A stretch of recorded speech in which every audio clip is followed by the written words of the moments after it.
แฮร์รี่เคนแบะท่ารับใช้ทีมสเปอร์ต่อซีซั่นหน้าโดยทีมปีศาจแดงแมนเชสเตอร์ยูไนเต็ดส่อเขาหมดโอกาสที่จะได้ตัวแฮร์รี่เคนไปร่วมทีมในซีซั่นหน้าซะแล้วหลังศูนย์หน้าของทีมท็อตแนมฮอตสเปอร์ให้สัมภาษณ์เป็นทำนองพร้อมรับใช้ทีมไก่เดือทองต่อไปในซีซั่นหน้า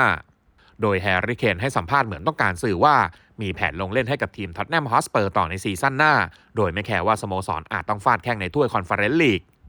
เราเหลือเกมอีก3นัดมันจะเป็นเกมที่สำคัญนัดบุกไปเยือนแอสตันวิลล่าในสัปดาห์หน้าแฮร์รี่เคนกล่าวแน่นอนว่าไบรตันเหลือเกมอยู่ในมือมากกว่าเราหากเราได้เล่นถ้วยยุโรปมันก็จะเป็นรางวัลเล็กๆสำหรับซีซั่นที่ยากลำบากเราจะต่อสู้ในอีก3เกมข้างหน้าเพื่อพยายามชนะ3นัดสุดท้ายแล้วผมชอบเล่นฟุตบอลยุโรปโดยไม่สำคัญเลยว่ามันจะเป็นรายการไหนมันเป็นสิ่งที่คุณสมควรได้รับจากการจบซีซั่น